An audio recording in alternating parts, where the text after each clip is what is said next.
En Semana Santa se ha dado la gran coincidencia de tener que analizar hoy día, como lo hacemos siempre consecutivamente, el Evangelio de Mateo, pero justo estamos en la parte de la crucifixión. Exactamente hoy día corresponde el versículo que dice que Jesús fue crucificado. No lo programamos, no lo planificamos así, pero damos gracias a Dios porque el mundo, como se dice, recuerda una vez al año este evento, un evento histórico. Es más, le puedo dar un facto con respecto a esto, que la vida de Jesús y especialmente la muerte es realmente la muerte del mundo antiguo más estudiada, más conocida. Los evangelios dedican una gran proporción de todo el escrito a detallar específicamente lo que Jesús vivió en el momento de la crucifixión, y vamos a revisar eso. Y es importante, aparte de esta idea que se nos da a través de las películas, del conocimiento general, de la historia, de la muerte de Jesús, entrar en profundidad en aspectos que son importantes, porque a veces yo siento que el mundo, por más que recuerda esta fecha una vez al año, no entiende las motivaciones profundas que tuvo Dios para intervenir en la historia humana, de venir y encarnarse en un hombre para un propósito, para arreglar un problema, podríamos decir, que no era de él, era de su creación, de nosotros. Por lo tanto, tenemos que tomar, a pesar de que usted conoce la historia, a lo mejor este fin de semana se ha dedicado a ver muchas películas. Ayer en mi familia estábamos viendo La Pasión de Cristo, y así a lo mejor vio alguna de las series o películas que se dan mucho más en esta fecha. No podemos quedarnos solamente con esa idea, muchas veces artística, recreaciones, ¿no es cierto?, pintorescas. Tenemos que entrar a la palabra para sacar de ahí a veces pequeñas frases, pequeños conceptos que están detallados, pero los pasamos por alto porque nos quedamos solamente con la historia en general. Tenemos que profundizar porque la historia de Jesús es fascinante. Como le digo, cada aspecto de él, de su vida, de su obra y especialmente su muerte y resurrección son claves, son necesarios que las veamos, que las atendamos con detalle. Así que quiero que abra su Biblia en Mateo capítulo 27, vamos a leer 6 versículos del 35 al 40 para poder analizarlos en conjunto, porque tenemos que profundizar, como le dije, en todos estos detalles y ver lo importante que Jesús hizo en esa cruz. ¿Lo encontró? Creo que también tenemos el apoyo ahí audiovisual. Sí, excelente. Póngase de pie, por favor, para leer juntos en reverencia a la palabra. Vamos a leer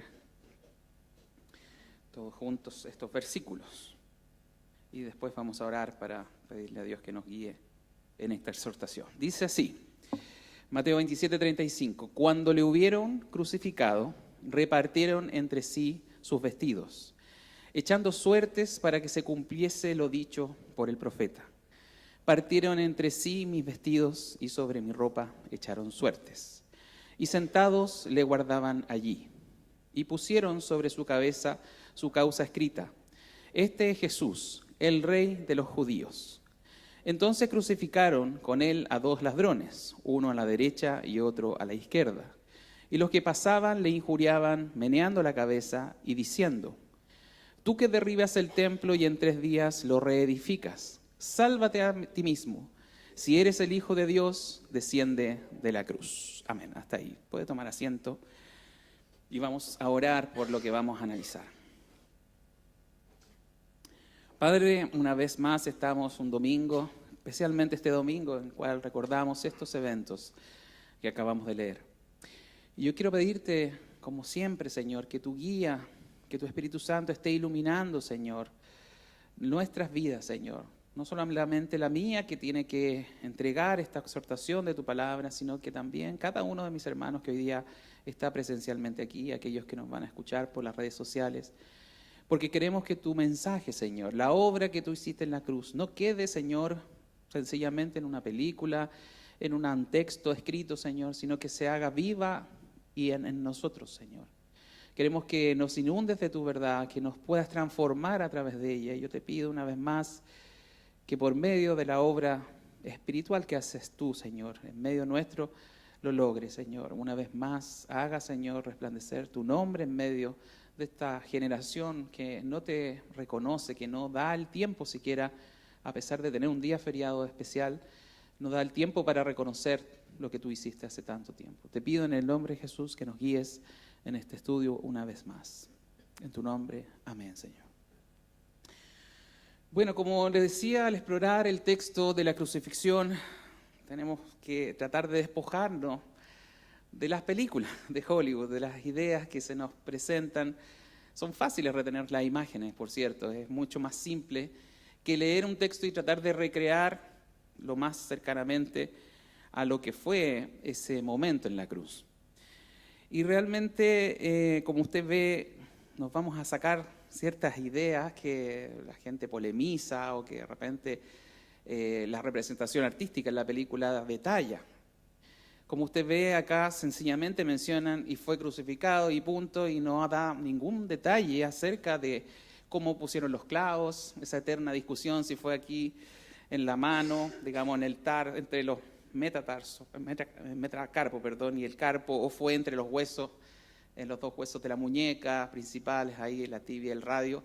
No está en ningún texto abondado esos detalles, pero la gente polemiza sobre eso y busca tratar de encontrar algo importante, pero como vemos el texto da otras importancias, da de hecho la mayor importancia que vemos en el versículo 35 es que reparten entre sí, dice, sus vestidos y echaron suerte los soldados romanos que estaban al pie de la cruz. Y quiero empezar a analizar versículo a versículo para que nos hagamos la idea correcta, la idea verdadera de lo que pasó en ese momento, y lo que tenemos que retener nosotros son las razones, insisto, los propósitos que hay detrás de cada una de estas anotaciones y escritos. Por ejemplo, si nos dedicamos a analizar ese versículo 35, ya entendiendo que la crucifixión no se da prácticamente ningún detalle.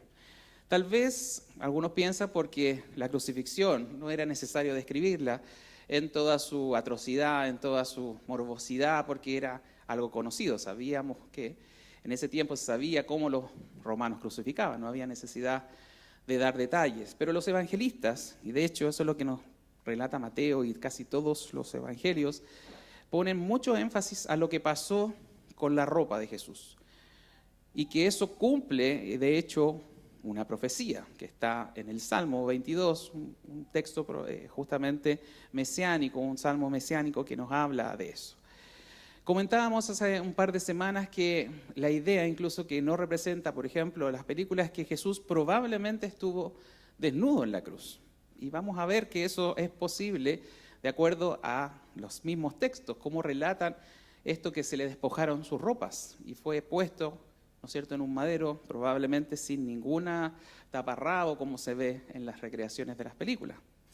¿Y cómo sabemos eso? Bueno, tengo que agregar a esta breve frase que pone Mateo lo que nos dice Juan, por ejemplo. Juan nos da alguna mayor riqueza de los detalles de la crucifixión y quiero que lo revisemos.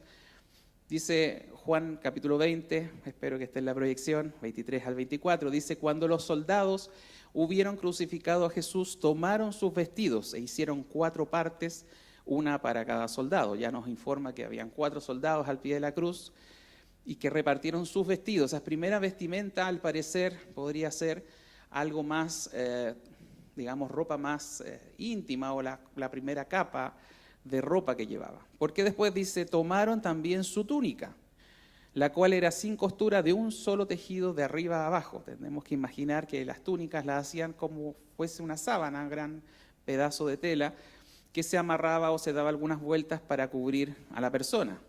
Entonces, como ese paño era bastante grande y todas las telas en la antigüedad eran caras y difíciles de conseguir o de teñir y de tenerlas, los soldados dijeron, dice Juan, entre sí: no la partamos, sino echemos suerte sobre ellas a ver de quién será.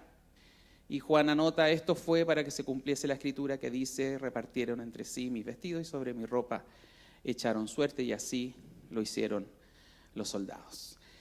Y aquí tenemos que hacer este punto de referencia importante. ¿Por qué? Porque, como usted ve, no se están dando detalles de la crucifixión, de los clavos, la postura, que siempre se nos muestran en la película, sino que los evangelistas tratan de relacionar los eventos de la cruz con profecías que estaban anunciando que Jesús tenía que vivir ciertas cosas para cumplir la palabra dada cientos de años antes por los profetas. Y ese era el interés que tenían los evangelistas. Y usted se preguntará, ¿por qué? ¿Por qué tanto énfasis? No sé si ha estudiado este tema, pero yo le voy a hacer un curso rápido de lo que significa que las profecías se cumplieran en Jesús. Y es algo que lo va a relatar Mateo muchas veces, Juan, Lucas, casi todos los evangelistas ponen el detalle de que se cumplen por ciertas cosas que hicieron, en este caso soldados romanos que no tenían ningún conocimiento de la Biblia, ninguna idea, ni sabían leer el hebreo para haber leído lo que estaba escrito acerca de Jesús y haber cumplido con su acto de codicia, de querer el pañito porque era a lo mejor grande y era bonito. Ellos no tenían ni por qué cumplir esa profecía porque la desconocían completamente.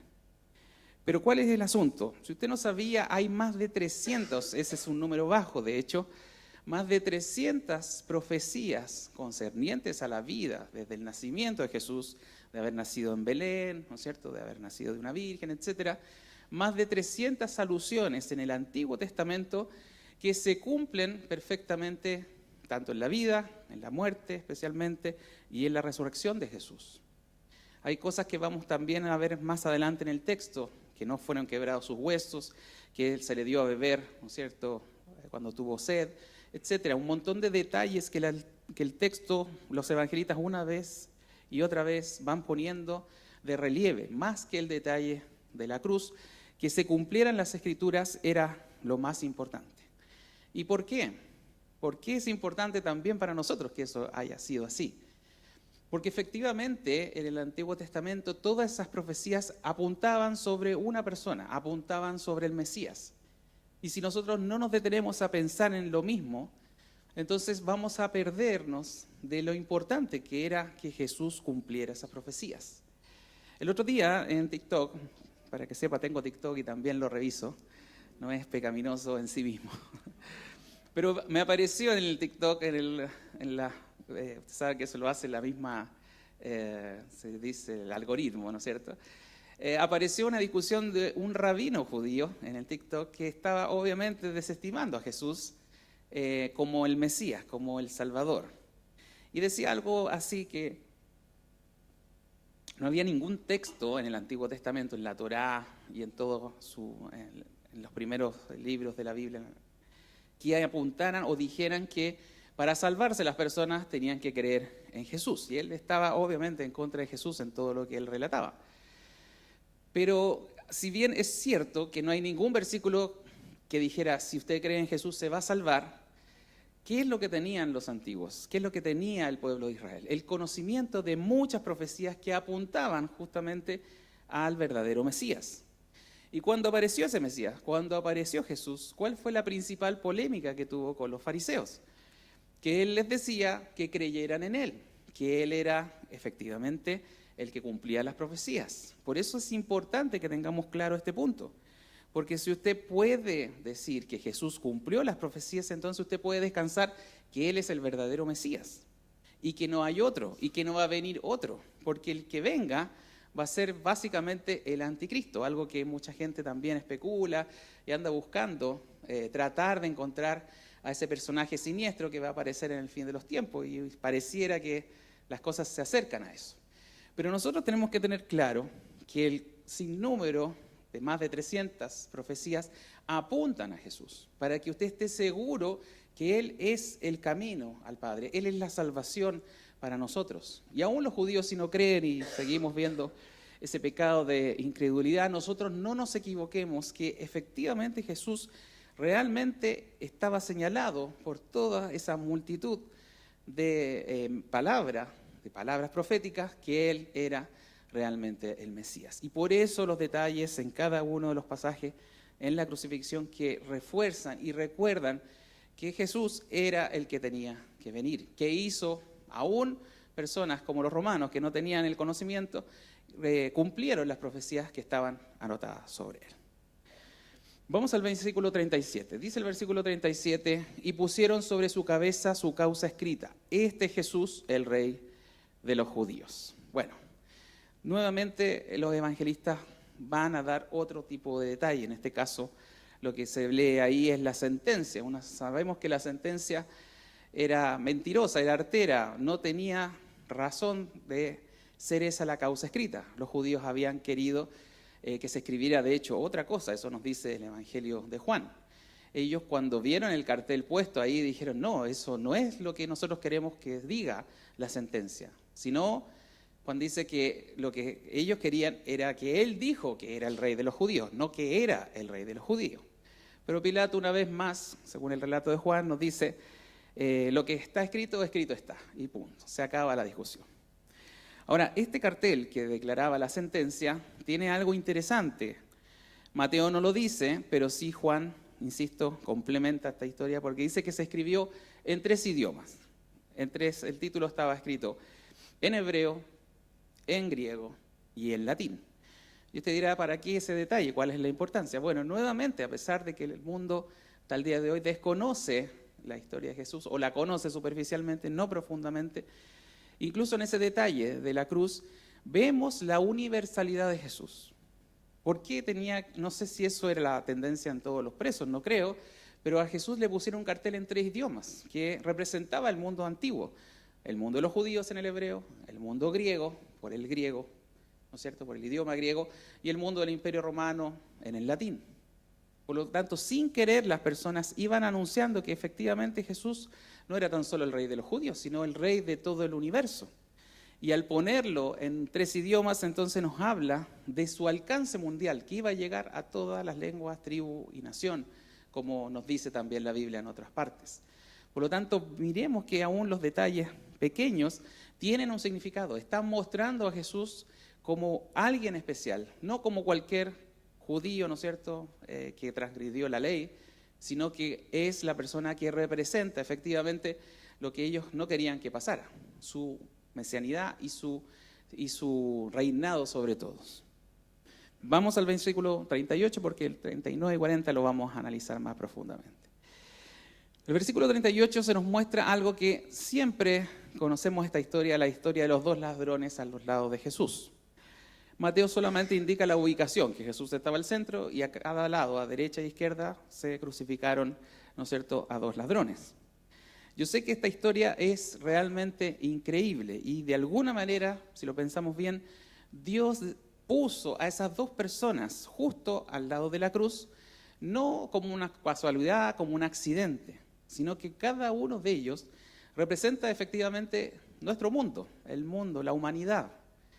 Uno representa a aquellas personas que conocen el mensaje de Jesús, que entienden que Jesús está ahí, que fue un hombre santo, correcto, pero que no creen en él y lo descartan. Y otro, que es el ladrón, ¿no es cierto?, que se salva, el de la derecha, que realmente cree y le pide ir al paraíso con él, y por supuesto, efectivamente Jesús le promete que ese día mismo, por creer en él, por arrepentirse, entonces estará en el paraíso. Es un versículo realmente muy breve, que yo no voy a entrar a detallar, porque si tendría que detallarlo, eso está en el Evangelio de Lucas, y tendríamos para una prédica completa, porque es muy interesante, pero quiero dejar la idea esbozada de que realmente ese versículo nos muestra la universalidad en la salvación para todos, para todo aquel que cree, y eso es importante que también usted lo retenga. Pero lo que hoy día sí quiero revisar, y me he paseado por estos versículos ya rápidamente, porque quiero que lleguemos finalmente al 39 y 40, porque de eso sí nos vamos a detener, eso sí que vamos a analizar. Vamos a volver a leerlos. Dice 39 y 40, y los que pasaban le injuriaban meneando la cabeza diciendo, tú que derribas el templo y en 3 días lo reedificas, sálvate a ti mismo, si eres hijo de Dios, desciende de la cruz. Bueno, ¿por qué son tan importantes estos versículos? Porque el punto que yo quiero hoy día que entendamos es que la gente, insisto, si bien conoce la historia de Jesús, si nosotros sabemos por las películas, por la historia general, por cultura general, no ponemos atención a lo que hay detrás de esta muerte. No entendemos el propósito de Dios al venir y hacerse un hombre y dejarse crucificar, porque eso fue lo que está pasando. Jesús no se descuelga de la cruz, no procede teniendo el poder para hacerlo, porque habían razones más profundas. Y estas injurias, que no sabemos quiénes las dijeron, entendamos como injuria palabras o actos que denostan o que disminuyen la dignidad de una persona, lo más probable que fueron dichas por los mismos judíos que hace una semana atrás, en el Domingo de Ramos, que nosotros celebramos, pero una semana antes de la Pascua, Jesús llegó y pasó, ¿no es cierto?, entre muchos en Jerusalén, en la entrada de Jerusalén, fue proclamado como el Mesías, como el Hijo de David. Y había pasado una semana y ahora lo ven colgado en una cruz, y las personas que paseaban o que miraban estos espectáculos, porque eran realmente espectáculos públicos, ahora lo injuriaban. Decían mentiras sobre él o le decían estas cosas para que él de alguna manera reaccionara y mejorara su reputación pública, su deshonra, porque estar crucificado ahí significaba eso. Pero lo que no entendía la gente al hacer esa injuria, al decir esas cosas, es que no entendían lo que Dios estaba haciendo en ese momento. Y créame que han pasado 2000 años y hoy día el mundo y a veces la iglesia y a veces los cristianos seguimos sin entender por qué tenemos a un Jesús crucificado. Usted me va a decir, pero no creo, si ya esto es común, es conocido. No, las razones profundas, no entendemos la profundidad, no entendemos el sacrificio inmenso, enorme, lo que le costó, y la única posibilidad que teníamos para reconciliarnos con Dios era por medio de la muerte de su Hijo. Y estas ideas, como le digo, estas breves frases que están diciéndole a Jesús, nos van a enseñar realmente qué tenemos que sacar en limpio de su muerte. Y eso vamos a hacer, miren. La primera frase que vamos a identificar y entender es cómo nosotros vemos la religión, cómo el mundo ve la relación con Dios. Lo ve como una religión, lo ve como una de las tantas opciones que existe. Y acá en esta frase, tú que derribas el templo y en 3 días lo reedificas, por supuesto que tenía mucha importancia para la religión judía particularmente. Ellos se habían sentido ofendidos, ustedes no sé si recordará cuándo se dio cómo ellos recuerdan este pasaje, esta cosa que Jesús dijo. Eso lo dice en Juan capítulo 2, versículo 9. Jesús, en un momento que fue al templo y vieron las grandes piedras y la construcción que había demorado 46 años, el rey Herodes el Grande la construyó, el segundo templo, Jesús les había dicho a las personas que estaban escuchándolo, les dijo, derribad este templo, yo en 3 días lo vuelvo a edificar. Y eso, los que estaban ahí, los fariseos, los sacerdotes, la gente tal vez del pueblo, escucharon a Jesús y dijeron, no puede ser. Él está queriendo destruir la religión nuestra. Una de las acusaciones que de hecho también le hicieron a Jesús en el juicio era que decía esto mismo, derribas el templo y en 3 días lo reedificas. ¿Cómo vas a hacer eso si esto costó 46 años y hay mucho involucrado ahí en la religión? ¿Por qué? Porque para los judíos, y así fue estipulado en un principio, tener un templo, tener un lugar de culto, de adoración a Dios, era realmente importante. Dios habitaba ese templo, el Espíritu estaba ahí, y Dios se manifestaba primero en el tabernáculo, después cuando fue llevado, después del tiempo se erigió un primer templo, estaba ahí, ¿no es cierto?, el arca, estaba el lugar santísimo, y había una relación directa entre la estructura formal, el edificio, con la relación con Dios. Entonces Jesús venía y ahora decía, ¿sabe qué? Eso ya no importa, eso es lo que le estaba diciendo. Todo lo que ustedes adoran aquí, todo lo que creen que es importante, estas piedras, este templo, ahora no es importante, soy yo el camino, soy yo el importante. Y eso, hermanos, es lo mismo que Dios nos sigue diciendo hoy día. La religión hoy día basa sus costumbres, su religiosidad, poniendo el énfasis en la iglesia, poniendo a veces énfasis en la estructura, en el edificio, o en la institución llamada iglesia. Y hemos caído, sin quererlo, en ese mismo problema. Uno de los problemas que se dio en la Reforma Protestante, efectivamente, fue eso. La Iglesia Católica Romana, y vamos a decirlo con todas sus letras, lamentablemente en el tiempo de la Edad Media, fin de la Edad Media, tenía, por decirlo de alguna manera, las llaves de la salvación de las personas. Ellos ofrecían la salvación a las personas por medio de un instrumento llamado las indulgencias. Comprar una indulgencia para poder ir al cielo, no solo él, sino cualquier persona que pagara podía tener derecho a ser liberada esa alma del purgatorio y salir elevada al cielo. Ellos manejaban la forma de entrar al reino de los cielos. Y lamentablemente esa situación, claro, cuando se desveló, cuando los primeros reformadores leyeron la Biblia y dijeron, no, esto es por fe en Jesucristo y no tiene nada que ver la institución directamente en eso. La institución provee de la información, debería proveer de la palabra y aún ellos manejaban las escrituras y no dejaban que la gente conociera la palabra, directamente no se informara. Entonces, en vez de ser un facilitador de ir al cielo, impedían que la gente conociera la palabra y por medio de ocultar la palabra impedían la ida al cielo. Y así actuó lamentablemente la iglesia en esa Edad Media y comienzo de la Edad Moderna. Pero créanme que hoy día a veces, y esta es la parte que nos llega a nosotros como cristianos, nosotros todavía también conservamos ciertas prácticas o tenemos una forma de pensar religiosa y que se equivoca en la manera de pensar, ¿no es cierto?, de Jesús. Porque si Jesús es el centro, si Jesús es lo más importante, es Él el puente que nos lleva al cielo, a veces los cristianos los vemos lamentablemente adorando la denominación, adorando el templo, deseando que las estructuras, que el pastor o que cualquiera los salve. ¿A qué me refiero? Que a veces nos sentimos seguros por participar de una iglesia. Y no quiero ofenderlo, no quiero decir, no, tome sus cosas y váyase, no. Quiero que entienda que no podemos pensar, como lo pensaban ellos, que es por la participación en la reunión, por la participación en la actividad de la iglesia, por tener un cargo, por tener un desempeño, por cualquier cosa que haga la iglesia, usted entonces es cristiano. Entonces tiene un vínculo con Dios. Son cosas diferentes y cosas separadas. Hay una relación, por supuesto, claramente. La iglesia debe proveer el sustrato, la palabra en el fondo, el mensaje para que usted conozca a Jesús. Y cada vez que predicamos, cada vez que tenemos reuniones, tratamos de hacer eso, de entregarle el mensaje. Y es el mensaje, y es en el fondo Dios mismo llegando a su vida. Pero mucha gente confía en que participa en una iglesia, en que tiene una membresía en una iglesia, en que a lo mejor desde chico estuvo en una iglesia, o que ya sea la iglesia católica, iglesia protestante, cualquiera sea, y que eso es el vehículo para la salvación. Es lo mismo que los católicos y es lo mismo que pensaban los judíos al asociar el templo con la religión, el templo con el camino al cielo. Entonces nosotros tenemos que tener harto cuidado porque, como nos está diciendo este pasaje, ellos tenían ese pensamiento que les resultó ofensivo, que Jesús fuese más importante que su templo, más importante que las costumbres, más importante que las reglas, que Él era de verdad lo que tenían que creer, pasaba todo por Él. Y sigue pasando por Jesús, nuestra salvación, y toda la relación con Dios es con una persona, no es con un edificio, no es con una institución.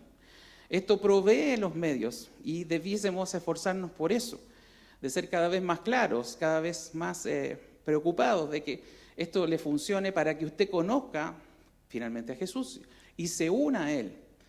Pero muchas veces, insisto, caemos en ese error que es muy básico de pensar que porque asisto a una iglesia, porque vengo todos los domingos, y entre más vengo, y entre más participo, y entre más soy, y entre tengo un cargo, estoy más seguro, porque así no es la cosa.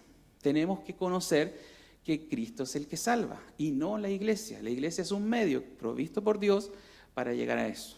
Y si usted se equivoca en eso, está cayendo en el mismo ignorancia, de alguna manera, que tenían los judíos, los fariseos, al creer que el templo era importante y no Jesús, que era mayor que el templo, que era, como Él lo dijo, destruyen este templo y yo en 3 días lo vuelvo a edificar, hablando de su resurrección, de su muerte y su resurrección.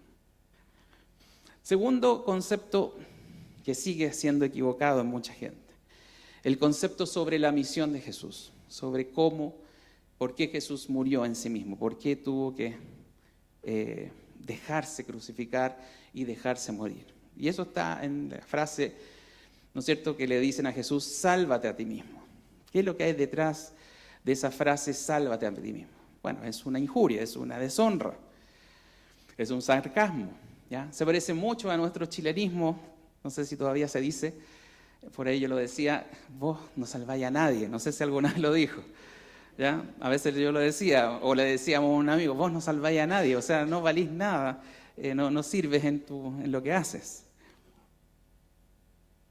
Bueno, esa es una manera de ofender, efectivamente. Pero ¿por qué tenemos que entender esto? Porque la misión de Jesús no fue salvarse a sí mismo, pues, claramente. Él no vino a eso. Él vino a salvar a otros. ¿A cuáles serían los otros? Nosotros. Póngase usted en esa lectura. Jesús vino a salvarnos a nosotros. Él no vino a salvarse a sí mismo. Él no le importó morir, sufrir todo lo que ya revisamos que sufrió hasta ese punto de daño físico, de muestras de desprecio, de escupo, de golpes, y dejarse quedar quieto. Lamentablemente duró 3 horas en la cruz, en una agonía, en un dolor. A él no le importó nada de eso. Y lo hizo no por él, ni para él, sino por otros, es decir, nosotros. Y mire, a pesar de que podemos decir, sí, entiendo esa idea, yo lo he escuchado, no vemos la profundidad de este tema. Lamentablemente hoy día la Iglesia ha rebajado el Evangelio a una práctica como una especie de ayuda para mejor vivir. Se le ofrece a la gente que llega nueva, y no podemos caer nunca en ese error, decirle, venga a la iglesia porque va a vivir una vida mejor, va a tener salud, le va a ir bien en los negocios, si tiene un problema económico se le va a mejorar, pacte con el Señor, deje su platita ahí, y hacen cosas de ese tipo. Eso no es el Evangelio, eso no tiene nada que ver con lo que Jesús vino a hacer. Él vino a personas, a ponerse en el lugar de personas como nosotros, es decir, pecadores, que estábamos muertos en nuestros delitos y pecados, de hacer que la ira de Dios cayera sobre él. Todos esos golpes, todos esos latigazos, todo lo que sufrió en la cruz, la agonía física verdadera que estuvo en ese momento, lo hizo para que nosotros no tengamos que pasar por eso. Y entender eso y reconocer eso es fundamental. Es entender la misión de Jesús. Y no disfrazarlo como un buen acompañante de camino, es como un consejero, como un amigo Jesús. No, Él es el Salvador, porque nosotros no podíamos hacer eso. No podemos salvarnos por nosotros mismos. No podemos entrar al cielo, a un cielo justo, a un cielo santo, a un cielo perfecto, porque nosotros no lo somos. Y de verdad, esto parece sencillo, pero si yo no lo creo, si no lo entiendo, entonces estoy puro perdiendo el tiempo en la iglesia, estoy puro perdiendo el tiempo, si lo quieren mirar así, en la religión. Y la gente religiosa busca su propio camino de salvación y no se enfoca en lo que Jesús hizo. Y no cree que es pecadora, no cree que necesita perdón. Creemos, ¿no es cierto?, que somos buenas personas. Y no nos damos cuenta de que nunca le hemos hecho caso a Dios desde que nacemos. Venimos en pecado. Porque Adán pecó, nosotros también nos constituimos en pecadores. Entonces, ¿qué hizo Dios? Tratemos de ir al pensamiento de Dios. Y como lo leyó Pachi, nuestros pensamientos no son como los pensamientos de Dios. Los caminos de Él no son como nuestros caminos. Cuando Adán pecó y cayó, por supuesto que esa transgresión también nos afectó a nosotros porque nosotros nacemos en pecado. Nacemos desobedeciendo a Dios y haciendo las cosas a nuestra pinta. Entonces, ¿qué ideó Dios? ¿Cuál fue la solución? Dijo, bueno, si Adán pecó, ¿ya? Y ahí ya no hay vuelta atrás porque ya lo hizo. Y Él dijo que si lo hacía iba a morir y murió espiritualmente. Y así todos sus descendientes físicos, es decir, nosotros caemos en la misma condenación y en el mismo pecado. Entonces dijo Dios, bueno, entonces hagamos que un ser humano viva sin pecado y yo pueda entonces cargar en él todo el pecado de los otros. Esa es la equivalencia o el tipo de justicia que Dios hace a través de Jesús. Y si no lo sabía, se lo voy a leer porque la Biblia lo dice claramente. ¿Cómo solucionamos esto? El problema del pecado de la humanidad.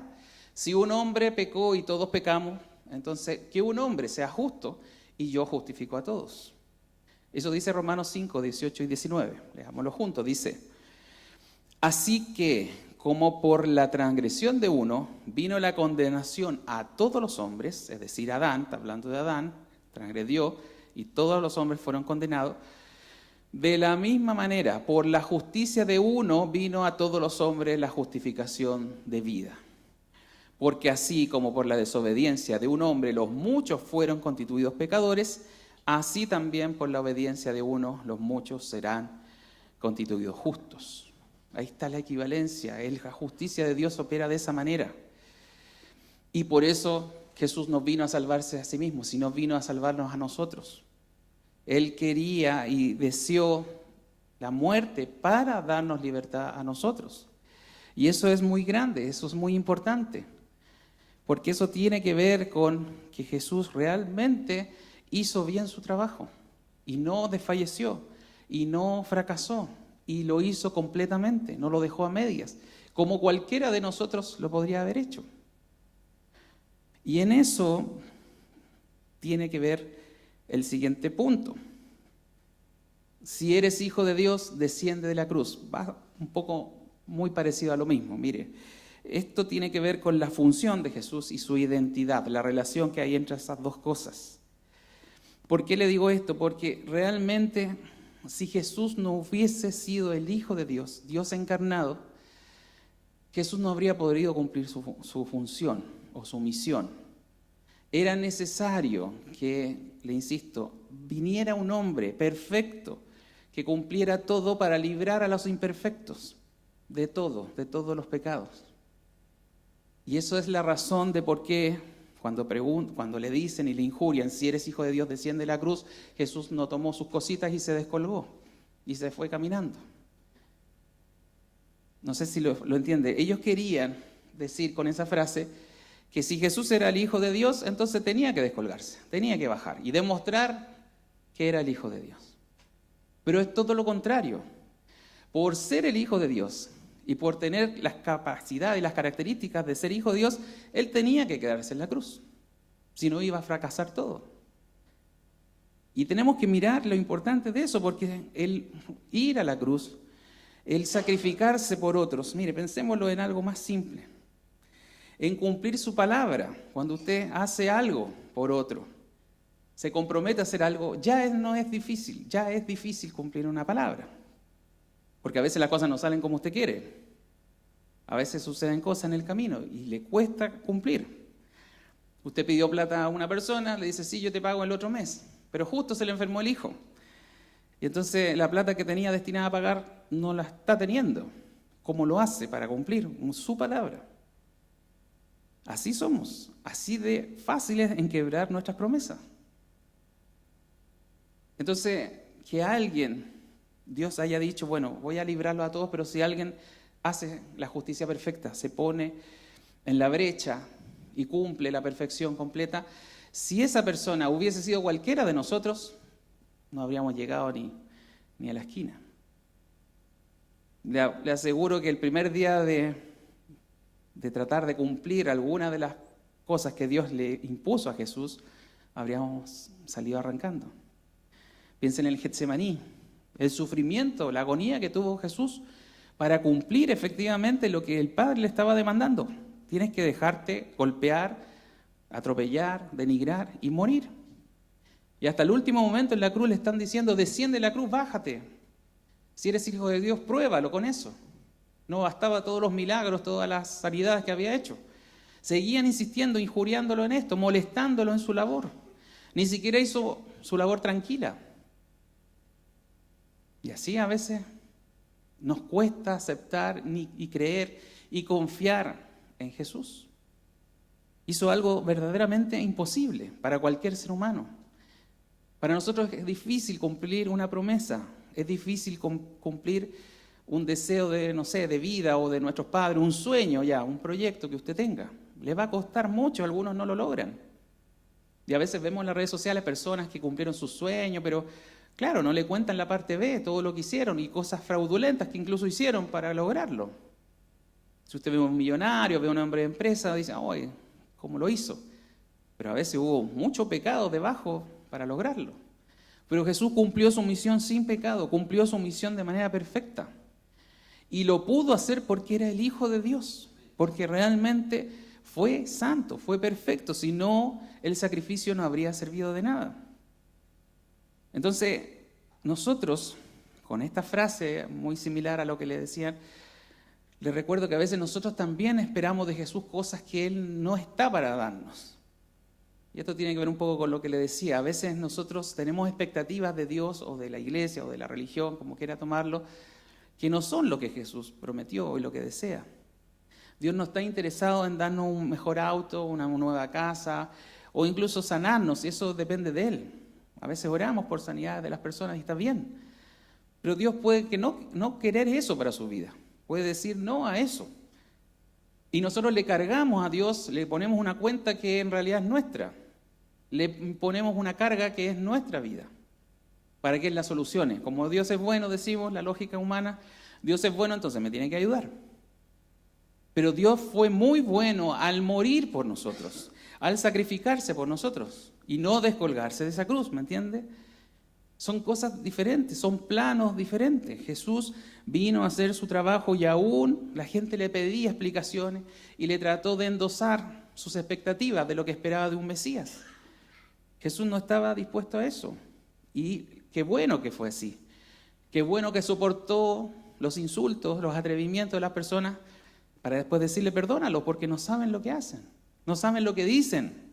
Y nosotros seguimos igual, diciendo cosas de Jesús, pensando de Dios cosas que Él no ha prometido, que no ha dicho, y cargándole nuestros deseos muchas veces egoístas y pecaminosos. ¿Para qué decir qué cosas pedimos? A veces son cosas realmente pecaminosas que le pedimos a Dios, que nos ayude o que nos beneficie. Y a veces no tiene Dios ninguna participación en un pecado, no le interesa menos en eso. Entonces tenemos que tener cuidado porque esto nos demuestra que efectivamente Dios es independiente y no es corrompible. Muchas veces en las iglesias se predica acerca de pactar con Dios. Vuelvo a esa idea de hacer un compromiso, como un convenio, un contrato. Dios no está para eso, no le interesa eso. Hizo lo más importante por nosotros. Si nosotros no pensamos en nuestra vida futura, no nos vemos en el infierno, no nos vemos pecadores, no nos vemos realmente incorregibles en nuestra manera de ser, entonces, lamentablemente usted no está entendiendo a Jesús, no está entendiendo su muerte. Por más que vea 20.000 películas de Jesús, no lo está comprendiendo del todo en la profundidad de lo que Él hizo. Él fue el Hijo de Dios y nació de una virgen y vivió una vida perfecta para poder cargar con el pecado de todos nosotros. De todos nosotros. Y tenemos que considerarlo. Esa es la reflexión de Semana Santa, esa es la reflexión de la cruz. No otra cosa. No pedirle cosas a Dios como que fuera el viejito pascuero. Porque no está para eso. Y no lo va a considerar si usted se lo pide, aunque se lo pida. Aunque se arrodille, aunque ayune. Porque Él no es más que el Hijo de Dios muriendo por los pecados de todos nosotros. Y hay algo final que quiero destacar, que es maravilloso, pensar en cómo Él lo hace por medio de la fe. Mire, comentábamos que Adán, cuando no sabemos en qué fecha lo hizo, cuántos años atrás, 6.000 algunos piensan que hay de distancia entre Adán y nosotros, 6.000 años. Pero Adán, lo que sabemos y lo que la Biblia nos dice es que un día pecó. Materialmente él comió de un fruto prohibido. Y por ese fruto entró el pecado, entró la muerte. Y eso sí nosotros lo podemos ver. Podemos ver la muerte de personas cercanas. Podemos ver la muerte de familiares. Materialmente existe la muerte por esa razón. Y sabemos la historia de Jesús, que Él murió verdaderamente, históricamente, hace 2.000 años aproximadamente, murió un judío colgado por los romanos, como lo describen los textos. Materialmente están los dos hechos, pero ¿cómo un hecho puede disolver o deshacer el otro hecho? ¿Cómo la muerte de Jesús puede disolver la caída o el pecado de Adán? Y aquí viene la maravilla que Dios promete. Ya no es que usted lo tenga que hacer, no es que usted tenga que hacer algo similar a Jesús, flagelándose, golpeándose, yendo en una peregrinación de rodillas a algún lado. Él no quiere nada ahora físico. Por eso que lo del templo ya quedó atrás. Por eso que la relación con Dios no se basa en instituciones ni en cosas materiales. El único vínculo que le pide Dios es que tenga fe. Fe en Él. que crea. Que crea que así como Adán pecó y nosotros por eso todos pecamos, que crea entonces que Jesús pagó por su libertad en la cruz. Y que confíe su vida a Él y que lo abrace. Ese es el misterio, podríamos decir el misterio de Dios.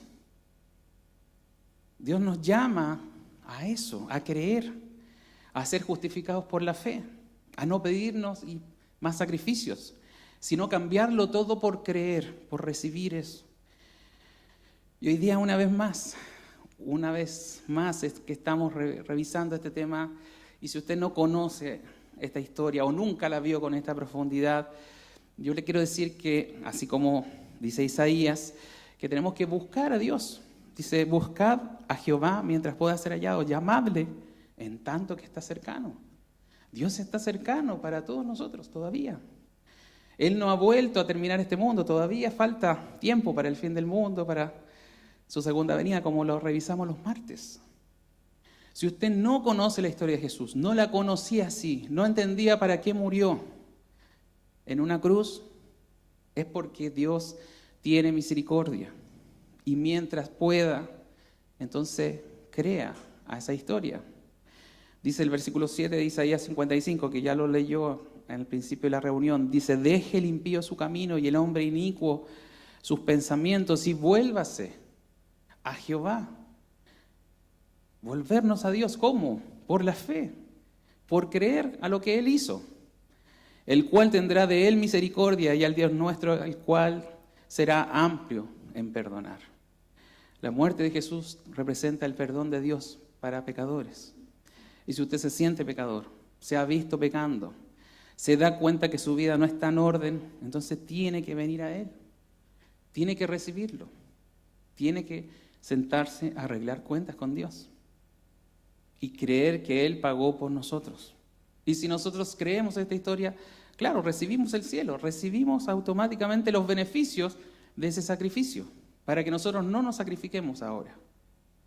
En eso consiste, ese es el kit del asunto, ese es el meollo de la situación. No piensen más cosas, no pasemos por la idea, ¿no es cierto?, religiosa o templista o lo que le hayan dicho que necesita para alcanzar a Dios.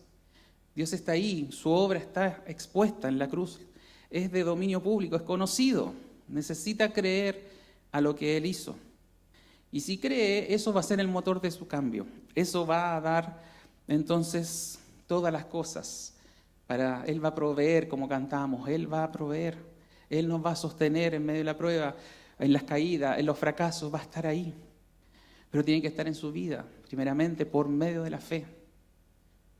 Y aunque nosotros creamos, volvemos a renovar, entre comillas, nuestro compromiso con Dios al volver a mirar su historia, a querer que todos conozcan la historia de Jesús, pero correctamente, profundamente. No quedarnos con la versión de la película, de la ilustración, de esa imaginación de muchos que han puesto su talento artístico en las películas, pero no la verdad de la Biblia. Entonces necesitamos leer, necesitamos investigar y necesitamos a veces detenernos en pequeñas frases de que Él no se vino a salvar a sí mismo, nos vino a salvar a nosotros. Que por eso no descendió a la cruz, porque era el Hijo de Dios, y porque era el Hijo de Dios podía hacer realmente lo que hizo, soportar el desprecio, los golpes, la ira de Dios sobre su cabeza. Y entonces nosotros nos gozamos y nos alegramos y queremos una vez más hacer grande la historia de Jesús, hacerla conocida, y que de esta iglesia a todo Illapel salga el conocimiento verdadero de Jesús. Oremos.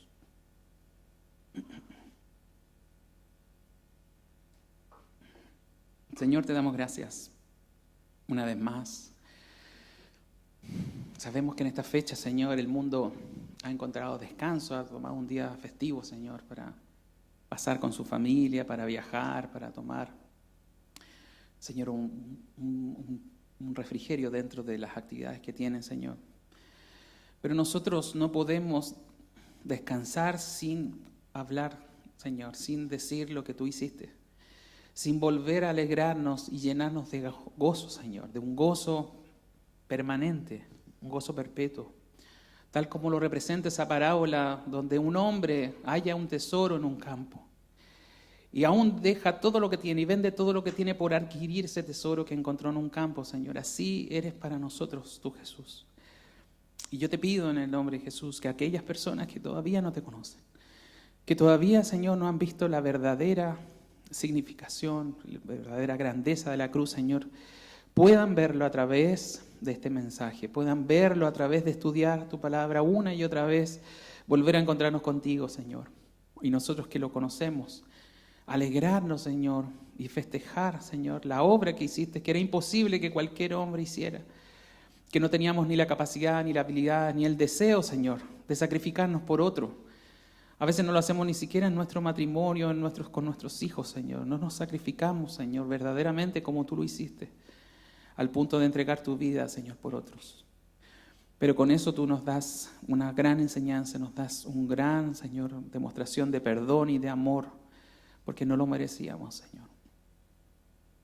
Ayúdanos, Señor, con este mensaje, con el mensaje verdadero del Evangelio, y no confundir a las personas, no atraerlas por cosas, Señor, humanas, con cosas de esta vida, sino hablarles de la vida siguiente, de lo que tú, Señor, prometiste, estar contigo en el cielo, Señor. Ayúdanos, Señor.